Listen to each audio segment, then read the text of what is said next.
Hey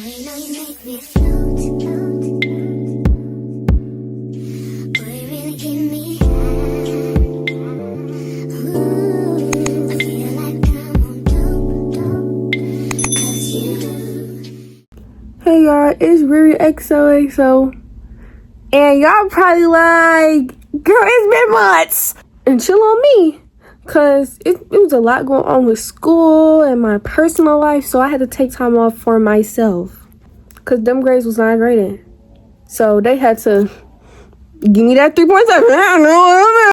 But y'all, today we gonna be reacting to some scary videos, and y'all are like, girl, we ain't did that in a long time. And about some other things. Yeah, I started deleting my videos because I was looking a little chopped in them. Y'all probably like, girl, we do not care. And I know, but them people at my school, bro, they were playing my YouTube videos. What do you want me to do? Anyways, let's get into the video. Dating beyond 30 is strange. You're too old for the seduction games, yet too young to quit. That's when I tried a local dating app recommended by a friend of mine. I matched with a 29-year-old girl named Claire. She was a brunette with big green eyes and a charming smile. We met at this charming, small cocktail bar down the block. At first, I assumed it would be awkward, like every previous date I'd been on. But Claire, well, let's just say she seemed different. When I got in, she was already waiting for me at the table, dressed in this cute red skirt paired with a white tank top. She smiled, and I smiled back. We hit it off instantly. She was smart and witty and made good jokes instead of boring small talk. And she listened. What more can a man ask for, right? After a couple of drinks, I asked if she wanted to return. She's psycho. I just know, like, it's a scary story. Like, she's crazy. She's psycho. She's gonna try to kill him. To my apartment. She did not hesitate. I live alone in a decent flat on the top floor with an open layout. When we entered, she complimented the artwork. Look, finna get cracked on the first night. She finna crack your skull open with a knife. I'm telling you, she gonna kill him. Lighting and even my playlist. But then she glanced at my bookshelves, which were mostly empty other than a handful of books. You don't collect Labubu? The what? Ah! What? What is this about? You're 30 talking about you don't collect Labubu? I'm gonna get mad. Like, you don't collect Labubu? Labubu? The designer toys? You've never seen them? She got out her phone and showed me her wallpaper. No! You're 30. And your wallpaper is a Labubu? Yeah, cut the cameras. Like, Was of a wide-eyed, sharp-toothed small creature that resembled a hybrid between a rabbit and a goblin. She then started scrolling her album and showed me photo after photo of glass cases loaded with toys. They were of various colors, sizes, and expressions. Some were smiling while others were snarling. I have over 70, and each one is unique. I tried not to laugh. Unique?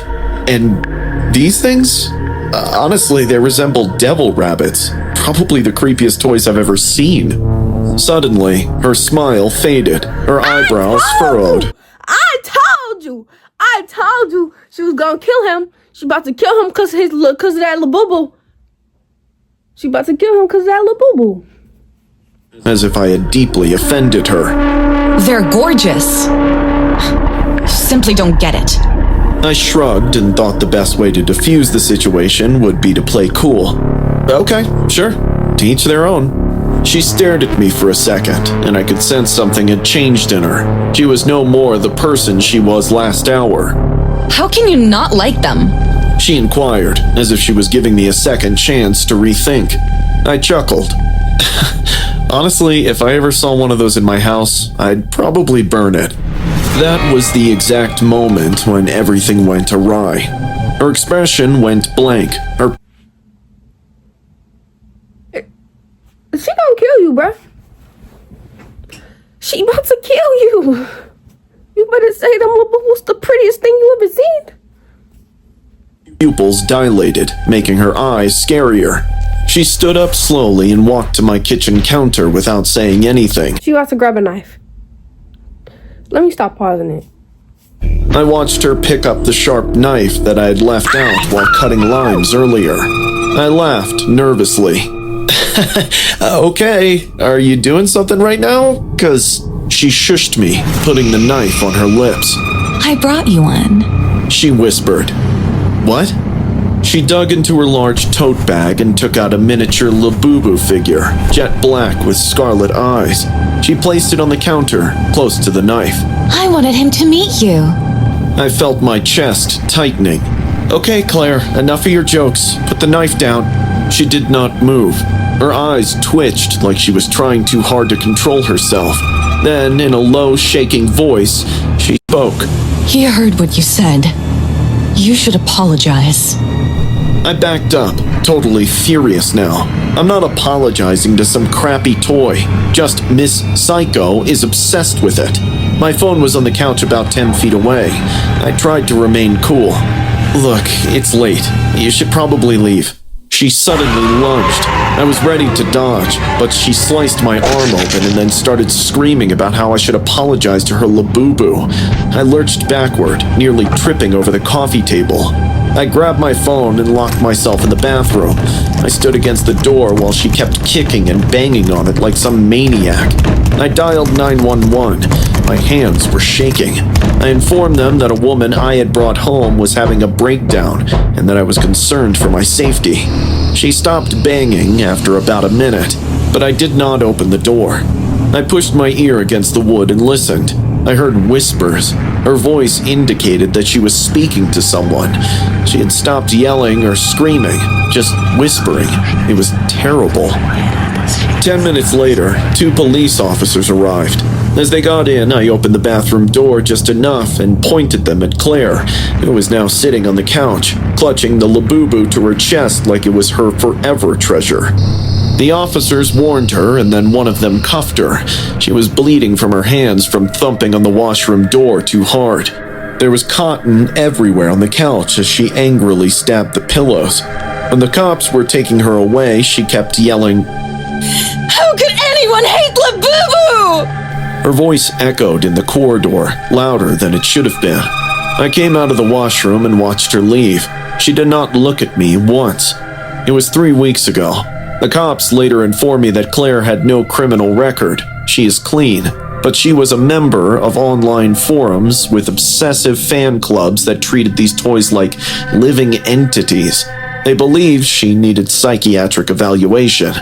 Claire said, in her defense, that the Labubu line became her new purpose. They told me I could press charges against her, but I didn't. I knew they would send her to some mental institution anyway, so what's the point in making things harder for her? After all, she is sick, because any obsession that erases your sense of reasoning is a medical problem. I haven't heard from her since. I just hope she gets all the help she needs. And to all the Labubu fans out there, you guys better stay away from me. I'm not proud of how lonely I got after my breakup. I'm 40 and work in tech. Let's just say I don't exactly light up a room. After the end of a 5-year relationship, I hit a pretty low place. That's when I downloaded Tinder. I used Tinder as a temporary distraction from serious relationships. And one day, I met Darla. She was 35 with red hair, kind eyes, and a smile that somehow made me feel seen. A little quirky, sure. She said she lived in an old farmhouse.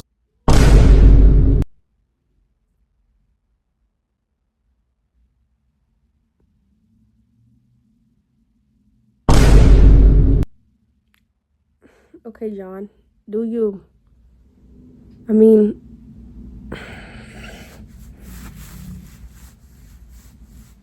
could have done better, but no. Like, couldn't found anything where we're pretty. Like, you could, no. Okay. on the outskirts of town and cared for her paralyzed grandfather. She was funny, honest, and actually seemed interested. After a couple of casual dates, she invited me to stay over at her place. She said it would be nice to cook me something homemade, and she didn't like leaving her grandpa alone at night. I hesitated for a second, thinking how fast it was moving, but I was craving connection, so I agreed. The farmhouse was far into the woods. It looked old but cozy, surrounded by a rustic charm. She greeted me with a kiss and a warm smile, then showed me around. The living room was full of antiques. The kitchen smelled like herbs and raw meat. She said she was making stew, her grandfather's favorite. It's about to be a thumb. It's gonna be like a toe in that freaking stew, bro. Like, it's gonna be something. That's when I first noticed something strange. Big chunks of raw meat sitting out on the counter. No fridge, no ice. I asked if she was going to put them away. Nah, the doctor prescribed it that way. Grandpa's on a full meat diet, you know? As night came, the farmhouse grew eerily quiet. We sat on the couch and talked, but my eyes kept drifting to the hallway, to Grandpa's door. She said he was paralyzed, couldn't speak, and hadn't left his bed in years. But I never once heard him. No creaks, no coughs, nothing. At around 11, she got up, saying she needed to change her grandpa into sleeping clothes and give him his medicines. After she left, I started to feel bored, so The grandpa's dead. The grandpa's dead. I just know. I wandered around the house. I walked over to the basement door. Out of curiosity, I opened the door and a wave of reeking odor hit me in the... The grandpa dead. Is something in there. She feeding him the grandma meat. I don't know. face. It smelled like something died down there. I grabbed my phone for light and started down the wooden stairs. As I descended, my knees started trembling. There were jars, dozens of them, filled with what looked like human parts. Fingers, eyeballs, and... I told you. pieces of flesh floating in cloudy red fluid. There were crates stacked with bones. Some still had blood and skin on them. And hanging from the ceiling on rusted meat hooks were human torsos, cut open, ribs exposed. One still had a wedding ring on. I threw up right there. What the hell? Suddenly, I heard a sound upstairs. The bathroom door swung shut. I rushed up the stairs, locked the basement door again, and returned to the couch just in time. Darla smiled at me. Everything okay? I forced a grin. Yeah, just stretching my legs. My brain was screaming. I needed to get out, fast. But I noticed a deadbolt on the front door, and there was no key in sight. I didn't want to raise suspicion, so I told her I was worn out and asked if I could lie down. She agreed and led me down the hallway, right past her grandfather's room. The door of the room was open, and I saw this small window near the bed. The window was just large enough for me to climb through, which was likely my only escape route. She pointed me at the guest room across the hall. I'll be back in a minute with blankets. Just make yourself at home. As soon as she left, I tiptoed into Grandpa's room. It was pitch black. I used my phone again, low brightness. He was lying in bed. His face was hidden behind a curtain. Dead. I know you see them flies. Grandpa dead.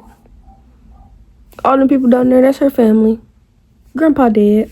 Hanging from the ceiling, like in hospitals. There were stacked up plates under his bed with flies buzzing on them. My blood curled, thinking I was in the same room with the cannibal. I kept my eyes on him and moved toward the window. It was old and stiff, but I managed to slide it open inch by inch without making much noise. I was almost done when I heard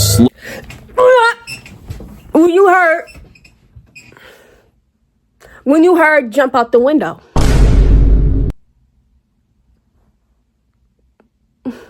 Why are we still standing there? You heard jump out the window. raspy breathing coming from the bed. I froze. I looked back, and without warning, the man's head turned. It snapped to the side like a doll. His eyes opened wide, and I swear on my life, he smiled.